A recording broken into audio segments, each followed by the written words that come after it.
Hi നമസ്കാരം പ്രിയപ്പെട്ടവരെ. നിങ്ങൾ വല്ലതും അറിയുന്നുണ്ടാ?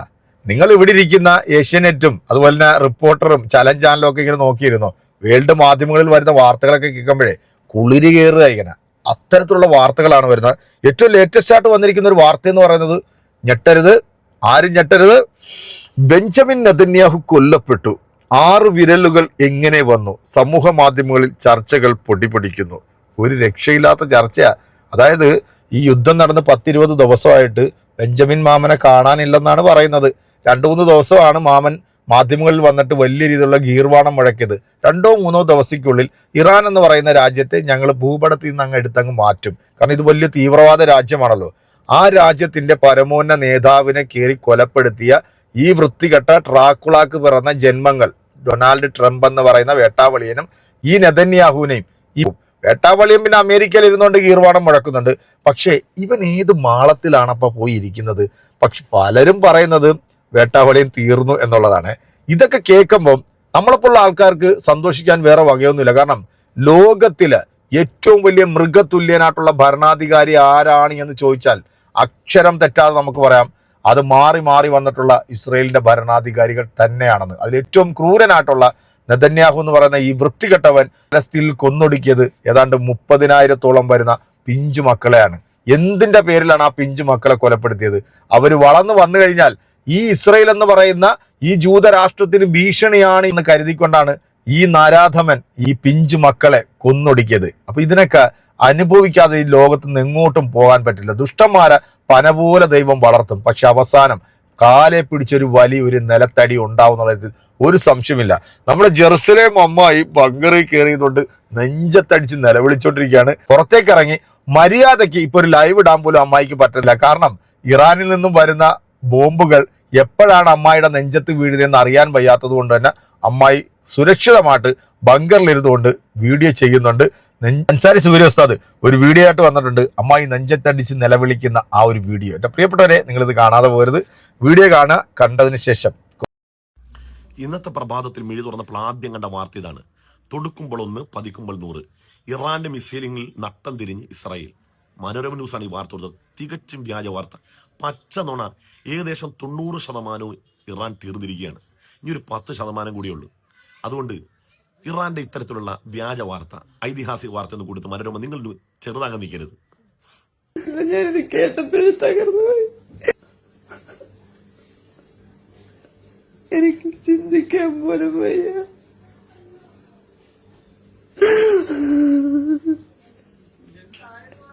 ഇറാനെ ഒരു കാര്യം പറഞ്ഞേക്കാം, ഇതൊരു വെല്ലുവിളിയല്ല, ഇത് കോൺഫിഡൻസ് ആണ്.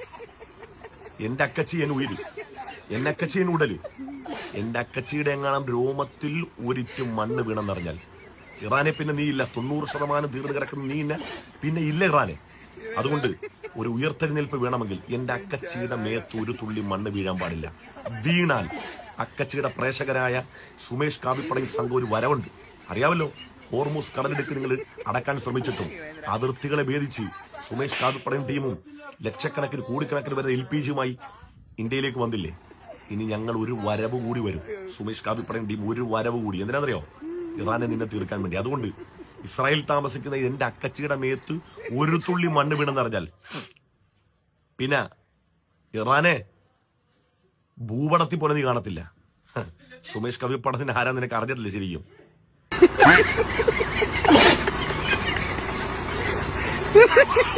ഞാനിത് കേട്ടപ്പോഴും തകർന്നു പോയി.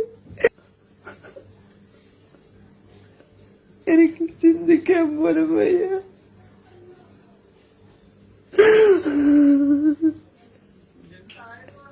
ഇറാനെ ഒരു കാര്യം പറഞ്ഞേക്കാം, ഇതൊരു വെല്ലുവിളിയല്ല, ഇത് കോൺഫിഡൻസ് ആണ്. എന്റെ അക്കച്ചി എൻ ഉയിര്, എന്നെ അക്കച്ചി എൻ ഉടല്, എന്റെ അക്കച്ചിയുടെ എങ്ങാനും രോമത്തിൽ ഒരിറ്റു മണ്ണ് വീണെന്നറിഞ്ഞാൽ ഇറാനെ പിന്നെ നീ ഇല്ല. 90% തീർന്നു കിടക്കുന്ന നീ പിന്നെ ഇല്ല ഇറാനെ. അതുകൊണ്ട് ഒരു ഉയർത്തെഴുന്നേൽപ്പ് വേണമെങ്കിൽ എന്റെ അക്കച്ചിയുടെ മേത്ത് ഒരു തുള്ളി മണ്ണ് വീഴാൻ പാടില്ല. വീണാൽ അക്കച്ചിയുടെ പ്രേക്ഷകരായ സുമേഷ് കാവിപ്പടയും സംഘം ഒരു വരവുണ്ട്, അറിയാമല്ലോ. ഹോർമൂസ് കടലിടുക്ക് നിങ്ങൾ അടക്കാൻ ശ്രമിച്ചിട്ടും അതിർത്തികളെ ഭേദിച്ച് സുമേഷ് കാവിപ്പടയും ടീമും ലക്ഷക്കണക്കിന് കോടിക്കണക്കിന് വരെ LPG-യുമായി ഇന്ത്യയിലേക്ക് വന്നില്ലേ? ഇനി ഞങ്ങൾ ഒരു വരവ് കൂടി വരും. സുമേഷ് കാവിപ്പടയും ടീം ഒരു വരവ് കൂടി. എന്തിനാണെന്നറിയോ?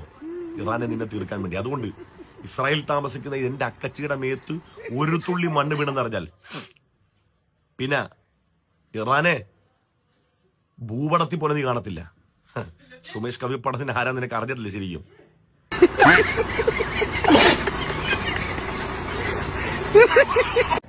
അമ്മായി ബങ്കറിൽ നിന്ന് പുറത്തോട്ട് ഇറങ്ങിയിട്ടില്ലെന്നേ.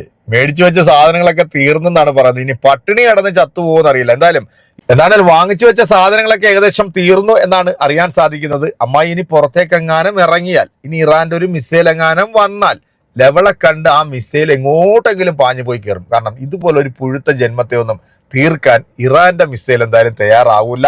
നമ്മുടെ ഇന്ത്യയിലും പ്രത്യേകിച്ച് നമ്മുടെ കേരളത്തിലുണ്ടല്ലോ, ഈ സുമേഷ് കാവിപ്പട എന്ന് പ്രസാദ് പറഞ്ഞ പോലെ ഇത്തരത്തിൽ ഒരുപാട് ചാണക പടകൾ ഇങ്ങനെ ഇറങ്ങിയിട്ടുണ്ട്. അമേരിക്കനെയും ഇസ്രായേലിനെയും അങ്ങ് താങ്ങി അങ്ങ് കൊണ്ടുപോയിക്കൊണ്ടിരിക്കുക. ഇപ്പൊ 40 മെട്രിക് ടൺ ഗ്യാസുമായിട്ടാണ് നമ്മുടെ കപ്പൽ ഇന്ത്യയിലേക്ക് വന്നത്. അതും ഞാൻ കൊടുത്തിരിക്കുന്ന ഏറ്റവും സുപ്രധാനമായിട്ടുള്ള ഒരു വാണിംഗ് എന്ന് പറയുന്നത്, ഇന്ത്യയുടെയും ഇറാൻ ഇഷ്ടപ്പെടുന്ന മറ്റു രാജ്യങ്ങളുടെയും കപ്പലുകളല്ലാതെ മറ്റൊരു കപ്പലും ഇതിലൂടെ കടത്തിവിടാൻ ഞങ്ങൾ അനുവദിക്കില്ല എന്നാണ് പറഞ്ഞിരിക്കുന്നത്. 28ഓളം വരുന്ന ഇന്ത്യയുടെ ചരക്ക് കപ്പലുകൾ ഇറാൻ ഈ ഹോർമുസ് കടലിടുക്കിലൂടെ സുഗമമായി യാത്ര ചെയ്യാനായിട്ടുള്ള സൗകര്യങ്ങൾ ചെയ്തു കൊടുക്കുന്നു എന്നുള്ള വാർത്തയും കൂടെ ഇതോടൊപ്പം തന്നെ വരുന്നുണ്ട്. സത്യത്തിൽ ഈ അമേരിക്കയ്ക്കും ഇറാനും വേണ്ടി ജയ് വിളിക്കുന്ന ഈ വേട്ടാവളിയന്മാർക്ക് വല്ല വിവരവും ബോധവും ഉണ്ടോ? അമ്മായിയുടെ നെഞ്ചത്തടി നിലവിളിയങ്ങൾ കേട്ടില്ലേ? സത്യം പറഞ്ഞാൽ പെറ്റ തള്ള സഹിക്കൂല കേട്ടാ. അതുപോലത്തെ ഒരു പാവം കുഞ്ഞാണ്. നമ്മുടെ ഉസ്താദ് പറഞ്ഞ പോലെ എൻ്റെ പൊന്നിറാനെ നിങ്ങൾ ആരും അമ്മച്ചിയെ ഒന്നും ചെയ്യരുത്. കാരണം 90% ഇറാൻ എന്ന് പറയുന്ന രാജ്യം തീർന്നിരിക്കുകയാണെന്നാണ് നമ്മുടെ ഇവിടുത്തെ കൂട്ടിക്കൊടുപ്പ് 4ാം കട മാധ്യമങ്ങൾ ഇങ്ങനെ ഓരോ ദിവസവും വാർത്തകൾ പ്രചരിപ്പിച്ചുകൊണ്ടിരിക്കുന്നത്. വളരെ സുപ്രധാനമായിട്ടുള്ള ചില തീരുമാനങ്ങളാണ് നമ്മുടെ ഇറാന്റെ ഇപ്പോഴത്തെ പരമോന്നത നേതാവായിട്ടുള്ള മുജ്തബ അൽ ഖമേനി എടുത്തിരിക്കുന്നത്. ആ ഓരോ തീരുമാനങ്ങൾ വിളിച്ചു പറയുമ്പോഴും മുട്ടിടിച്ചുകൊണ്ടിരിക്കുകയാണ് ഇസ്രയേലിനും അമേരിക്കയ്ക്കും. സത്യം പറഞ്ഞാൽ ഈ പറയപ്പെടുന്ന വേട്ടാവളിയൻ തീർന്നോ ഇല്ലയോ ഒരു സംശയം. കാരണം ഇതൊക്കെ കേൾക്കുമ്പോഴത്തേക്ക് നമുക്കൊരു സന്തോഷമാണല്ലോ അല്ലെ. കാരണം ലോകം കണ്ടതിൽ വെച്ചിട്ടുള്ള ഏറ്റവും വലിയ ക്രൂരനും നരാധമനും മൃഗതുല്യനുമായിട്ടുള്ള ഇതുപോലുള്ള ആളുകൾ ഭൂമിയിൽ ജീവിച്ചിരിക്കുന്നതുകൊണ്ടാണ് ഈ ലോകത്തിന് സമാധാനം എന്ന് പറയുന്ന സാധനം നഷ്ടപ്പെടുന്നത്. ലോക പോലീസ് ചമഞ്ഞുകൊണ്ട് മറ്റ് രാജ്യങ്ങളെ അവന്റെ പരിധിക്ക് നിർത്താനും അവൻ പറയുന്നത് മാത്രം കേട്ട് മുന്നോട്ട് പോകണമെന്ന് പറയുമ്പോൾ പോയി പണി നോക്കടാ പുല്ലേ എന്ന് പറയാൻ ആണത്വവും തൻ്റെ ഇടവുമുള്ള ആകെ ഉള്ള ഒരു രാജ്യം ഇപ്പൊ ഇറാനാണ്. അവിടുത്തെ ഭരണാധികാരാണ്. ഒരാളെ നിങ്ങൾ തീർത്തു കഴിഞ്ഞാൽ 10,000 ഖമേനിമാർ അവിടെ ഉദിച്ചു വരുമെന്നുള്ളതിന്റെ ഏറ്റവും വലിയൊരു തെളിവാണ്. ഒരു പുലിക്കുട്ടിയെ നിങ്ങൾ വധിച്ചു എന്ന് അവകാശപ്പെടുമ്പോൾ 10 മടങ്ങ് ശക്തിയുള്ള മറ്റൊരു പുലിക്കുട്ടി ആ രാജ്യത്തിന്റെ രക്ഷയ്ക്ക് വേണ്ടി ഉദിച്ചുയർന്നിരിക്കുന്നത്. ഇനി അദ്ദേഹത്തിന്റെ തലയ്ക്ക് ഇട്ടിരിക്കുന്ന വില എത്രയാണെന്നറിയാവോ? $10 മില്യൺ. നാണമുണ്ടോ ഉളുപ്പുണ്ടോ ഈ വേട്ടാവളിയന്മാർക്ക്? ലോക പോലീസ് എന്നൊക്കെ പറഞ്ഞ് ചമഞ്ഞിങ്ങനെ നടക്കാൻ. സത്യത്തിൽ ഇവന്മാര് തോറ്റു തുന്നം പാടി എന്നുള്ളതിന്റെ ഏറ്റവും വലിയൊരു തെളിവ് തന്നെയാണ് ഇപ്പോൾ നമ്മൾ കണ്ടുകൊണ്ടിരിക്കുന്ന ഈ സംഭവ വികാസങ്ങളൊക്കെ. ഇനി നമുക്ക് കാത്തിരുന്ന് തന്നെ കാണാം. കളികൾ കാണാൻ ഇനിയും ബാക്കിയുണ്ട്. ഏതാണേലും ഈ ഗ്രൗണ്ടിൽ ഇറങ്ങി കളിക്കാൻ ഈ വേട്ടാവളിയന്മാർക്ക് പറ്റില്ല. അവിടെ ഇരുന്നുകൊണ്ട് തന്നെ സ്വിച്ച് ഇട്ട് കളിക്കൽ മാത്രമേ ഇവന്മാർക്ക് പറ്റത്തുള്ളൂ. ആൺകുട്ടികളാണെന്നുണ്ടെങ്കിൽ നേർക്ക് നേർ മുഖത്തോട് മുഖം നോക്കി ഫൈറ്റ് ചെയ്യാൻ ധൈര്യമുണ്ടെന്നുണ്ടെങ്കിൽ അങ്ങോട്ട് ചെല്ല്. ചുമ്മാ ഇരുന്നുകൊണ്ട് ഗീർവാണം മുഴക്കരുത്. ഗീർവാണം മുഴക്കുമ്പോഴത്തേക്ക് ഇറാന്റെ നേതാക്കന്മാർ പറയുന്നത് ഐ ആം വെയിറ്റിംഗ്, ഇങ്ങോട്ട് പോരെ, ഞങ്ങൾ കാത്തിരിക്കുകയാണ് നിന്റെയൊക്കെ ട്രൗസർ അടിച്ച് കീറാൻ എന്നാണ് പറയുന്നത്.